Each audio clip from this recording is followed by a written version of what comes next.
Good evening. We are the Gratitude Girls.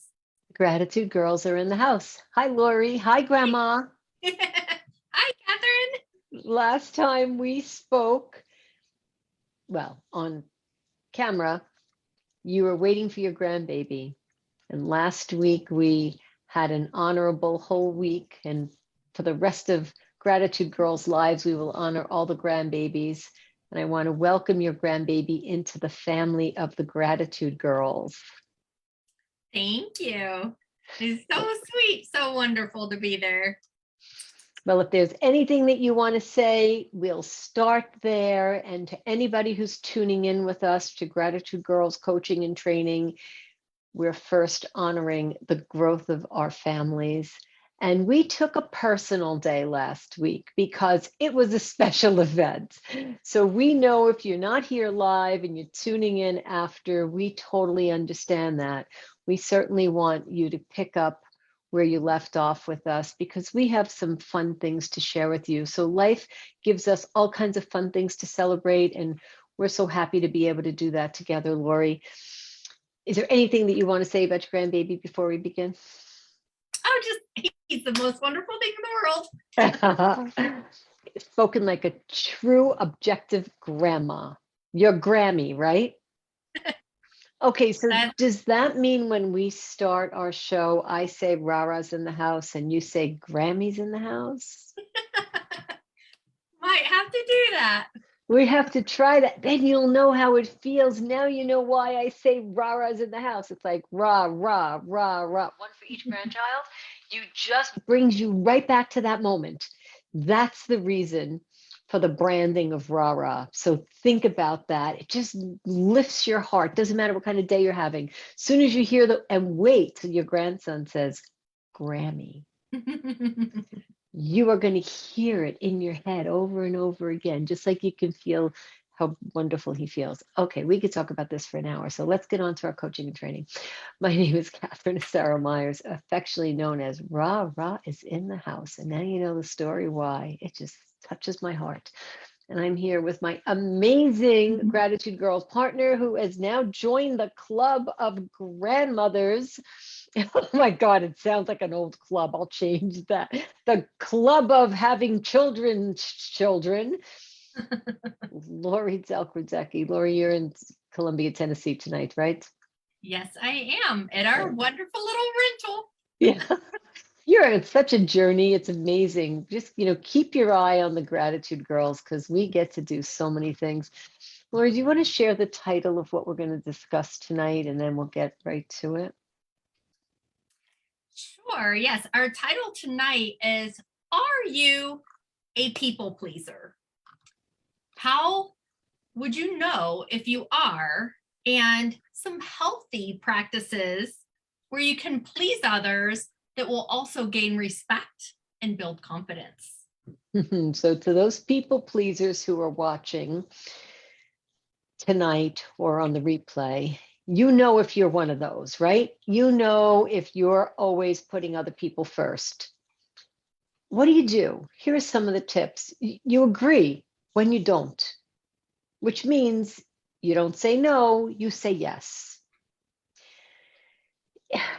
Sometimes this just plays out in our head one way, and then it happens another way, and we clash with our idea of what we do and what we don't want. So if you are the kind of person that says, I really want to please you, and you tell yourself, I'm going to put them first, you might find that you are not serving others or yourself if you're not pleasing yourself. So you agree even when you don't. That's a sign that you're a people pleaser. That's point number one. Yes. And it just reminds me of, a lot of times we are taught to be people pleasers, right? Old school of the homemaking was the man went to work, the woman stayed home, she pleased her husband, right? And her kids too, right? She cooked the meal, she served her husband the food, she served her kids the food, right? And there's nothing wrong with that. I still do that. But there's nothing wrong with that. But the thing is, a lot of times we're brought up and raised that you have to please everybody else and you put yourself last. And like the saying, like I've heard in in being raised in church and in Christian realm, joy, Jesus, others, you, right? So you's always last. And that's a good thing to a point, but it also could be detrimental to yourself with this. And so if you listen to all these tips that we're giving, you'll see some of those things. And so one huge thing that I had to learn was not having any time, right? Have zero free time, because I was always working to help other people, which is a good thing. But are you working always to help other people, doing other things for other people? And like you're basically working 16, 17 hours a day, barely sleeping, not sleeping enough for yourself. You have no downtime. I remember when I used to go on vacation, once I finally learned for myself, I would go on vacation and I would still work all through vacation. I might, go to the beach for an hour with the kids or whatever, but I was still working and I'd still be even grabbing my phone sitting on the beach. And I learned to take family vacations and relax and shut off all the digital, right? But that's one of those clues, not having any time. And that makes me think about if you have a family member saying something to you like, you don't have time for me, or there is no time for us. If somebody is telling you that, maybe there's some truth to it. And if there is some truth to not having time for loved ones who are asking you for it, at least be open to listening to what they have to say. And if you don't make time for the people that you love and they're asking you, calling you for it, then maybe it's time to take a look at a little time management that the Gratitude Girls can discuss with you. Boom, boom. Let's talk about, are you one of the people that says, oh, I'm sorry. I'm sorry that I didn't, do you apologize when it's not your fault? Do you start with, I'm sorry? Would you ever hear a little child say, I'm sorry? And you say, no, it's okay. You don't have to say you're sorry. Well, it starts then. You could be trained to say you're sorry and apologize even when it's not your fault. So think about this. If it's not your fault, why are you apologizing? If you did something, then your apology will be taken seriously.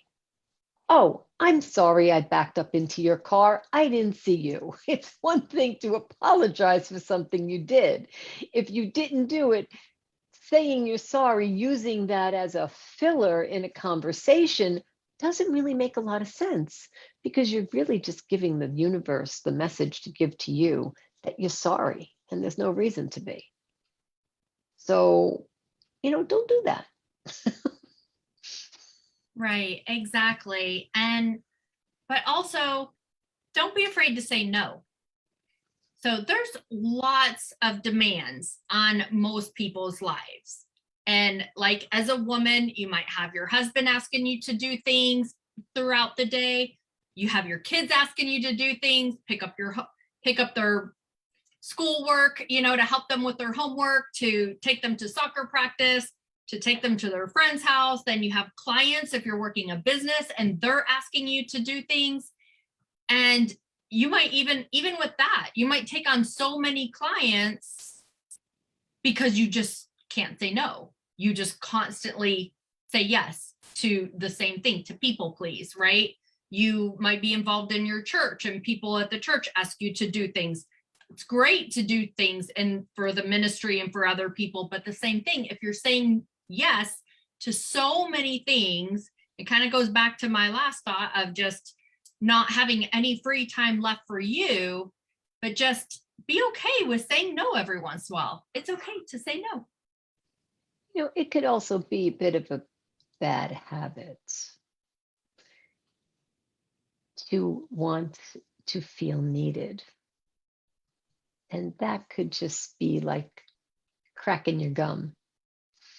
If it's a habit, pay attention to if it's authentic, if you really, really want to do that thing for that person, or you just are in that habit of saying yes, and then you go, oh, I can't believe I did that. Don't worry about rejection. Don't worry about other people liking you. That's not really something that should be high priority. Is it just going to make you cringe if you think somebody doesn't like you? Do you feel that that would be the worst thing that would happen to you? Because if you're worried about rejection, if you're worried about what others think, do what Lori does. Hold a mirror in front of you. A mirror, there's my New York accent. So when you're on a phone call, you look at yourself, look at the reflection. What do you see? And if you don't reject you, no one's going to reject you. Accept who you are for who you are. And don't worry about what others think. They're not even thinking what you think they're thinking. They are so busy thinking about themselves. Right. Yes. And, and that can lead into people asking too much of you to, basically take advantage of you. So if you keep saying yes and don't say no every once in a while, they might ask you too much to where that's it. You're consistently doing things that you don't need to be doing, that is just, they're just, like they say, wearing out the welcome, right? You want to do for people, you want to help other people. That's always a good thing. But when it goes too much to where you're being taken advantage of, I remember I had a client that, I let go at one point because they were asking too much, and not getting paid is the value of what they were asking. And and it just, sometimes you have to learn when to say no and when to walk away. What a good point. It's about wanting to be liked, right, Lori? Like this rejection, and you wanting to have that approval. It stems from something else sometimes, right? Maybe it stems from something when we were younger. So do you think that sometimes you get taken advantage of? Do you feel that, like you just said about the client, like someone's just going a little step, even with a smile, they're just going a little bit, like in a client relationship? Perhaps a client is paying you, or you're paying someone for a service, and you just want a little bit more, and just a little bit more, because you're already paying.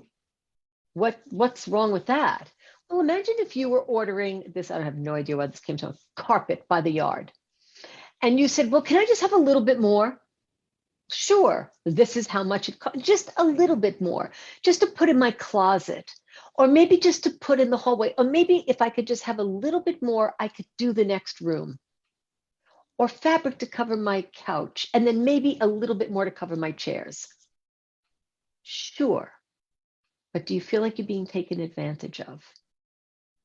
So notice that, and think about when you're talking to someone in a service industry versus someone who has something to sell, that you want another one of these. What is that like? Do you feel like you might be taking advantage of someone and not realizing it because you're already paying for something, so therefore it must be included? So think about that. Notice. Right. Yeah, exactly. And think about, any type of relationship should go two ways. It's a two-way street, right? A personal relationship, it's like a marriage. It's not 50-50, it's 100-100, right? But it should go both ways. The husband shouldn't always be doing something for the wife, and the wife shouldn't always be doing something for the husband. It should be going both ways. But the same thing in business. It should be going both ways. If it's a service related business, the one's doing the work and then the other one should be doing the paying, right? If you're trading in business, you know, a lot of people do trades, but if you're trading in business, it should be still of some sort of equal value. It should be going both ways, the two-way street, right? Because otherwise that could lead to, you know, anger, bitterness, and just other emotional problems that aren't good for either party also, right? What if you want to turn this around? You really want to get into another direction, onto another path. Let's talk about how to stop being a people pleaser. How do you turn it off? Okay, can you do it? That's the question. Can you turn it off? Well, here are a few tips. Think about integrity. Think about authenticity. Think about when you really mean something. Show that kindness when it is really meaningful. Right? Right, exactly. And just remember to, you know, take time for yourself. Like when I was talking about earlier on, you know, family vacations, when I started turning this around, I took my family vacations and I would turn off anything that was business, right? And even anything that was really personal, except for the people that I was there with, because I would spend the time with them, right? And even when doing something for yourself, like I now also take spa days, sauna days, massage days, whatever. And during that time, my phone's put away. I'm not touching it. And I don't, you know, and most of you that have followed me on for like time management, things like that, you know, I don't have any notifications on my phone. They're off. I check social media when I choose to check social media, right? I'm not constantly being on it. I'm not being pulled into that. I'm taking time for myself for what I need to do so I can be there to serve others the way that I need to be as well. I love that you do that. Think about an Oriental silk carpet. Think about a doormat. Think about when you come in from the farm and you have mud on your shoes. All right. Do you want to be any one of those carpets? And if you were, which one would you want to be? Set healthy boundaries. Do not invite people to walk all over you and take advantage of you. So if you wanted to be a carpet because they have value and you love them, you might want to consider a silk, Oriental, Persian, French carpet that no one puts their feet on because it's beautiful. So set boundaries like you do with art in a gallery. You don't touch it, you appreciate it. Right, exactly. And, you know, when people do ask you for things, just think about it for a minute. You don't have to immediately say yes. You don't always have to say no either. That's not what we're saying either. We're saying have, like Catherine said, those healthy boundaries. Think about that request and just think about it for a minute. Will it fit in your schedule? Is it going to interrupt something that you had planned for you or for someone else?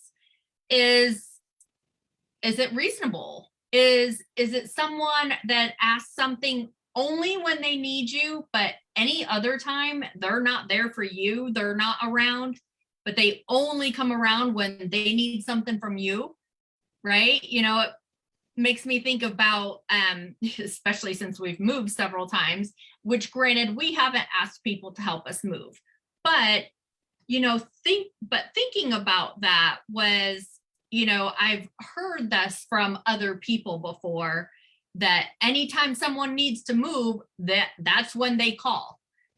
certain people. But yet when that person's moving, everybody's busy, they're working, whatever, right? So think about that. Do they only come around and ask you when they need something? Yeah, Do nobody, they no, only nobody, contact you when they need money or something? no one would want to help us move because we move too often. Like when you see somebody's number, you think, like you just said, if somebody who's asking for money, do you not answer? So in lieu of time, think about this. Keep in mind that a healthy relationship requires give and take on both sides. So what did Lori say earlier? Marriage is 100%, 100%. It's not 50-50. A friendship, a spouse, a child, a sibling, a relative, aunts, great aunts, in business, a healthy relationship requires give and take on both sides. It doesn't mean I take for 10 years and then you take for 10 years. That's not giving and taking on both sides. It shouldn't be one way or one-sided. The scales shouldn't feel like it's not my turn. It's your turn. Give and take. So think about, in the park, when you go on that seesaw, teeter totter, you know how you keep that thing flowing? Because one goes up and one goes down. And you're in different directions, but it's part of how that works. So it might be a good thing to take a visual on where are we on this seesaw. Is it like this and it doesn't feel right and you say, hey, let me down? Or is it down here and you're saying, I'm not going to do that? Where are you? And are you experiencing that smooth movement? So Lori, we have to start doing what? What's the bottom line? I just wanted to say, that reminded me too of, when you're on an airplane and you have a child with you, right? What does the stewardess say? They come by and they say, when the air mask comes down, you put yours on first. So then you are able to help your child, right? Because if you pass out because you're trying to get the air mask on your child, but you pass out, then you're not helping your child or yourself, right? So you put it on yourself first. You take care of you first so you can fully be able to take care of your child or other people that you need to.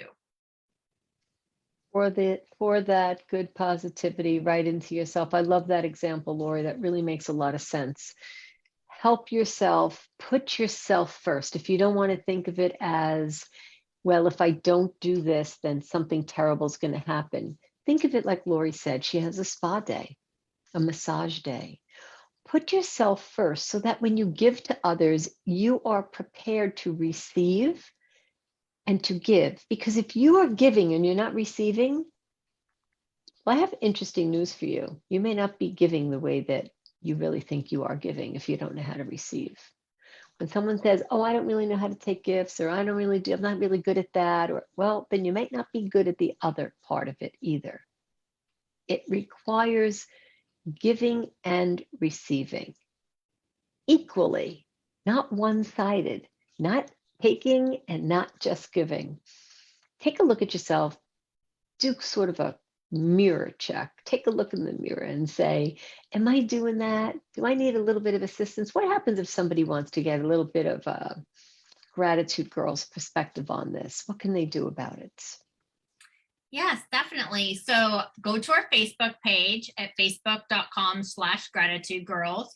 Like our page there, add it to your interest, follow it. So that way you get notifications of our updates. You can also click messages there and send us a private message if you're interested in finding out more about how we can help you in any of these areas. And you can also go to gratitudegirls.com/coaching and you can see the options there of how you could get in our, what do we call it? Our little private dining room after this, right? After every Monday night, right after this call, we go into our private dining room, and that is for our private coaches that are in our coaching class. And so if you want to join that, or if you want some one-on-one, or shall we say two-on-one coaching, or if you'd even just like to try us on for size, check out the website. You can find out more information about what all that means. Yeah, that's great. If you're the curious sort, just head on over there. And if you want to get something direct, just let us know. Well, we are so on time tonight, Lori. I think this is amazing. We'll have time to set up that dining room before everybody gets there. That's right. So everyone, thanks so much for being with us tonight. We will see you next Monday night and try to implement some of these principles. And if you didn't get enough of us tonight, you can actually come watch us at gratitudegirls.com, because tomorrow night at 9:30 Eastern, we're going to have an amazing guest on. So just in case you want to catch that guest, I'll send you over to our page and you can go read about our promotion there. Yes, awesome. So gratitudegirls.com, join us tomorrow night, or facebook.com/gratitudegirls. Good night, everyone. Good night.